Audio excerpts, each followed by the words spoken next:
Hi friends, స్వాగతం QAI విజర్డ్స్కి. కొత్త tech, AI ఇంకా డేటా లెర్నింగ్ అడ్వెంచర్స్ కోసం ఇది మీ మ్యాజికల్ హోమ్. అరే, మన రోబో బడ్డీ కూడా హాయ్ చెప్తున్నాడు. అవును, మనం ప్రతిరోజు వాడే యాప్స్, గేమ్స్ అన్నీ సూపర్ స్మూత్గా ఎలా పనిచేస్తున్నాయో తెలుసుకోవాలనుందా? దాని వెనుక ఓ సీక్రెట్ ఉంది. దాని పేరే ITIL. పదండి ఆ మ్యాజిక్ని కనిపెడదాం. అయ్యో, ఒక్కోసారి మనకు ఇష్టమైన యాప్స్, గేమ్స్ సరిగ్గా పనిచేయవు కదా. అప్పుడప్పుడు క్రాష్ అవుతాయి, స్లో అయిపోతాయి.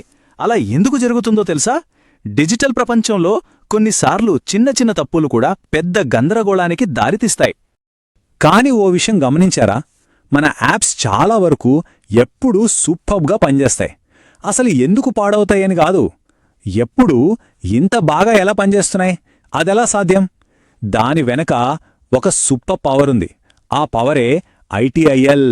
దాని గురించి ఇప్పుడు సరదాగా తెలుసుకుందాం. ఓ చిన్న కథ చెప్తాను. ఒక గేమ్ డెవలపర్కి గేమ్లో ఒక చిన్న బగ్ కనిపించింది. అతను ఎవరిని అడగకుండా నేనే దీన్ని ఫాస్ట్గా మార్చేస్తా అని అనుకుని ఒక చిన్న మార్పు చేసేశాడు. కాని అయ్యో, ఆ చిన్న మార్పు వల్ల మొత్తం గేమ్ ఆగిపోయింది. చూశారా? రూల్స్ పాటించకపోతే ఇలాగే జరుగుతుంది. ఇంకో సమస్య ఏంటో తెలుసా? ఇది అచ్చం మనకు లెక్కల్లో ఒకే ప్రాబ్లం మళ్లీ మళ్లీ రావడం లాంటిది. దాన్ని ఎలా సాల్వ్ చేయాలో పూర్తిగా నేర్చుకోకపోతే అది పదే పదే వస్తూనే ఉంటుంది కదా. అలాగే సపోర్ట్ టీంకి కూడా ఒకే ప్రాబ్లం మళ్లీ మళ్లీ వస్తుంటే వాళ్లు దాన్ని సరిచేయలేక ఇబ్బంది పడతారు. అంటే అసలు కారణమేంటో ఎవరూ తెలుసుకోవట్లేదని అర్థం. ఇక్కడే అసలైన పెద్ద సమస్య వస్తుంది. ఇది మన టీచర్ రిపోర్ట్ కార్డ్పై పేరెంట్స్ సైన్ అడిగినప్పుడు మనం మర్చిపోవటం లాంటిది. అయ్యో, అది పెద్ద తప్పు కదా. అలాగే కంపెనీలు కూడా వాళ్లు చేసిన మార్పులకు సరైన పర్మిషన్స్ చూపించలేకపోతే వాళ్లకు పెద్ద ఫైన్ పడుతుంది. అందుకే రూల్స్ చాలా ముఖ్యం. మరి గందరగోళమంతా ఆపడానికి సొల్యూషన్ ఏంటి? అదే ITIL. దీన్ని మనం టెక్నాలజీ ప్రపంచానికి ఒక మ్యాజిక్ రూల్ బుక్ అని పిలవచ్చు. అచ్చం మన స్కూల్ రూల్స్ లాగే ఇవి కూడా అంతా సవ్యంగా జరిగేలా చూస్తాయి. సింపుల్గా చెప్పాలంటే ITIL ఒక వంటల పుస్తకం లాంటిది. మనం ఒక కేక్ చేయాలంటే రెసిపీలో చెప్పినట్టు స్టెప్ బై స్టెప్ చేస్తాం కదా. అలాగే ఒక యాప్కి కొత్త ఫీచర్ యాడ్ చేయాలన్నా ITIL చెప్పిన రూల్స్ పాటిస్తేనే అది పర్ఫెక్ట్గా, ఎలాంటి ప్రాబ్లం లేకుండా మన దగ్గరకు వస్తుంది. దీన్ని మనం ఇలా కూడా చెప్పొచ్చు: ITIL అనే రూల్స్ లేకపోతే మన యాప్స్ అన్నీ ఒక గజిబిజి ప్లేస్ అయిపోతాయి. మన రోబో బడ్డీ కూడా చెప్తున్నాడు, వినండి. అవును, రూల్స్ లేకపోతే అంతా గందరగోళమే. దీన్ని ఇంకా ఈజీగా అర్థం చేసుకుందాం. యాప్స్ తయారు చేసే డెవలపర్లు కొత్త రూల్స్ రాసేవాళ్ల లాంటి వాళ్ళు. టెస్టింగ్ చేసే QA టీం ఆ రూల్స్ సరైనవో కాదో చెక్ చేసే సుప్రీంకోర్టు లాంటిది. ఇక ప్రొడక్షన్ అంటే ఆ రూల్స్ అన్నీ అమల్లో ఉన్న మన దేశం, అంటే మనం యాప్స్ వాడే ప్రపంచం అన్నమాట. సరే, ఇప్పటిదాకా ఈ రూల్స్ ఏంటో చూశాం. ఇప్పుడు అవి నిజంగా ఎలా పనిచేస్తాయో చూద్దామా? Let's go on an adventure. ఈ మ్యాజిక్ రూల్స్ యాక్షన్లో ఎలా ఉంటాయో చూసేద్దాం. ఒక కూల్ ఐడియా మన ఫోన్లోకి ఎలా వస్తుందో తెలుసా? దానికి 6 స్టెప్స్ ఉంటాయి. స్టెప్ 1 ప్లాన్, కొత్త ఐడియా గురించి ఆలోచించడం. స్టెప్ 2 ఎంగేజ్, మనలాంటి యూజర్స్కి అది నచ్చుతుందో లేదో అడగడం.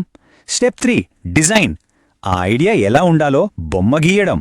స్టెప్ 4 బిల్డ్, దాన్ని కోడింగ్తో తయారు చేయడం. స్టెప్ 5 డెలివర్, మన ఫోన్లోకి పంపడం. స్టెప్ 6 ఇంప్రూవ్, దాన్ని ఇంకా బెటర్గా మార్చడం. వావ్, ఎంత పెద్ద ప్రాసెసో కదా. ఈ రూల్స్ అన్నీ పాటించడానికి కొన్ని మ్యాజిక్ టూల్స్ కూడా ఉంటాయి. ఉదాహరణకు సర్వీస్ నౌ అనేది ఒక డైరీ లాంటిది. అది ఏ ప్రాబ్లం ఎప్పుడొచ్చింది, దానికి ఎవరు పర్మిషన్ ఇచ్చారు అని రాసిపెట్టుకుంటుంది. జెంకిన్స్ అనేది ఒక సూపర్ ఫాస్ట్ రోబోట్. అది కొత్త కోడ్లో ఏమైనా తప్పులున్నాయో లేదో వెంటనే చెక్ చేస్తుంది. ఇవన్నీ ఉంటేనే అంతా పర్ఫెక్ట్గా ఉంటుంది. ఇప్పుడు చూద్దాం, టెక్ వరల్డ్లో హీరోగా ఎలా ఉండాలి, జీరోగా ఎలా ఉండకూడదో. హీరో అయితే ప్రతి మార్పుకి పర్మిషన్ తీసుకుంటాడు, ఫ్రెండ్స్తో టెస్ట్ చేయిస్తాడు. ఒకవేళ ఏదైనా తప్పు జరిగితే దాన్ని ఎలా సరిచేయాలో ముందే ప్లాన్ చేసుకుంటాడు. కాని జీరో అయితే ఏమీ ఆలోచించకుండా మార్పులు చేసేస్తాడు, టెస్టింగ్ చేయడు. దాంతో అంతా గందరగోళం అయిపోతుంది. మనం ఎప్పుడూ హీరోలాగే ఉండాలి కదా. అసలు ఈ రూల్స్ అన్నీ ఎందుకింత ముఖ్యమో తెలుసా? ఈ రూల్స్ పాటించడం వల్ల మనకేంటి లాభం? ఇప్పుడు ఆ సీక్రెట్ ఏంటో తెలుసుకుందాం. రెడీనా? పదండి, కొన్ని సీక్రెట్ కోడ్ వర్డ్స్ నేర్చుకుందాం. CAB అంటే ఫైనల్గా ఓకే పంపండి అని చెప్పే పెద్దల టీం. UAT అంటే బెస్ట్ ఫ్రెండ్ టెస్ట్, అంటే కొత్త ఫీచర్ మన ఫ్రెండ్కి నచ్చిందో లేదో చూడటం. ఇన్సిడెంట్ అంటే అయ్యో అనుకునే మూమెంట్, అంటే ఏదో పాడైపోయింది. ప్రాబ్లం అంటే ఆ అయ్యో వెనుక ఉన్న మిస్టరీని కనిపెట్టడం. ఇక చేంజ్ అంటే యాప్లోకి వస్తున్న ఒక కొత్త మ్యాజిక్ స్పెల్. ఒకవేళ ఈ రూల్స్ పాటించకపోతే ఏమవుతుందో తెలుసా? యాప్ ఒక్కసారిగా ఆగిపోవచ్చు, ఫుస్, కంపెనీకి పెద్ద పనిష్మెంట్ రావచ్చు. అన్నింటికన్నా ముఖ్యంగా మనలాంటి యూజర్స్ ఆ యాప్ని నమ్మడం మానేస్తారు. అయ్యో, అలా జరగకూడదు గదా. అంటే మీరు ఐటీఐఎల్ గురించి నేర్చుకుంటే కేవలం యాప్స్ గురించి నేర్చుకోవడమే కాదు, మీరు డిజిటల్ ప్రపంచాన్ని కాపాడే గార్డియన్స్ అవుతారు. నిజమైన టెక్ హీరోస్ అనమాట. వావ్, ఎంత కూల్గా ఉందో కదా. సరే ఫ్రెండ్స్, నెక్స్ట్ టైం మీరు ఏదైనా గేమ్ ఆడుతున్నప్పుడు లేదా వీడియో చూస్తున్నప్పుడు మనల్ని సేఫ్గా హ్యాపీగా ఉంచడానికి వెనుక ఈ సీక్రెట్ ఐటీఎల్ రూల్ బుక్ ఎంత కష్టపడుతుందో ఒక్కసారి ఆలోచించండి. అద్భుతంగా ఉంది గదూ. ఈరోజు మ్యాజిక్ ఇంతే. జే, మాతో కలిసి నేర్చుకున్నందుకు thank you. Next super fun tech adventure కోసం మళ్ళీ QAI విజార్డ్స్కి తప్పకుండా రండి. మన రోబోబడీ కూడా బాయ్ చెప్తున్నాడు. Bye bye friends. మీరందరూ ఇప్పుడు AI